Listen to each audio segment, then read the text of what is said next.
우리가 오디오 기기로 음악을 듣기 위해서는 세 가지가 필요합니다. 소스 기기, 앰프, 스피커죠. 소스 기기는 CD 플레이어나 턴테이블처럼 음원을 재생해서 전기 신호로 바꿔주는 역할, 앰프는 이 미세한 전기 신호를 큰 신호로 증폭하는 역할, 스피커는 이 신호를 받아 다시 음악으로 바꿔주는 역할을 합니다. 그런데 스피커는 충분한 힘, 즉 에너지가 있어야 음악을 들려줄 수 있습니다. 그래야 플레밍의 왼손 법칙에 의해 진동판이 움직일 수 있는 것이죠.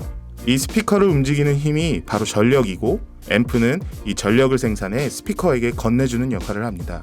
그래서 앰프 출력을 말할 때 전압이나 전류가 아닌 단위가 와트인 전력으로 표기하는 것이죠. 이에 비해 소스 기기는 전압을 생산해 앰프에게 건네줍니다. 따라서 앰프는 소스 기기에서 전압을 받아 여기에 전류를 더해 전력을 생산하는 기기가 됩니다. 왜냐하면 학교에서 배웠듯 P는 V 곱하기 I이기 때문입니다. 따라서 앰프는 반드시 소스 기기에서 들어오는 전압을 증폭하는 부분과 새로 전류를 보태 최종 전력을 생산하는 부분, 이 두 가지로 구성이 되어야 합니다.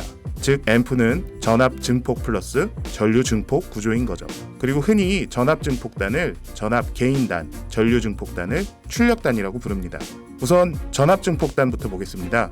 여기서 말하는 전압은 소스 기기에서 들어온 전압인데 핵심은 음악 신호이기 때문에 수시로 파형이 바뀐다는 것입니다. 즉 1mV, 0.25mV, 0.009mV 이런 식으로 계속 파형이 바뀌는 것이죠.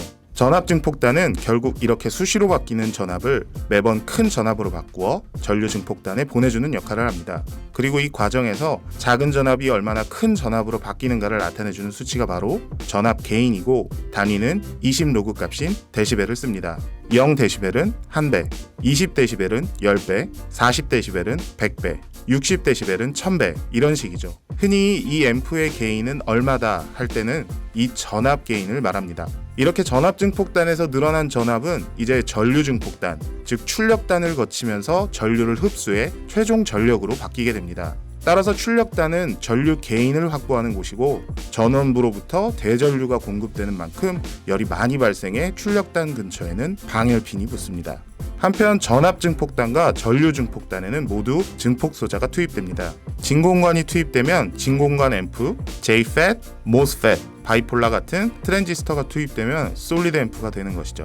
중요한 것은 이들 소자에는 앰프 전원부가 만들어낸 직류 전기가 흐르고 있고, 들어오는 음악 신호에 맞춰 증폭 소자에 이 DC 값이 확대 복사된다는 것입니다. 결국 앰프는 입력된 음악 신호를 증폭 소자가 얼마나 정확히 확대 복사하느냐의 세계입니다. 그리고 전류 증폭단이 없이 전압 증폭단만 있는 앰프가 프리앰프이고, 전류 증폭단까지 갖춘 앰프가 인티앰프와 파워앰프가 됩니다. 때문에 프리앰프는 출력값이 소스 기기처럼 언제나 전압으로 표시되고, 인티앰프와 파워앰프는 출력값이 언제나 전력으로 표기됩니다. 다음 시간에는 프리앰프에 대해 자세히 살펴보겠습니다. 감사합니다.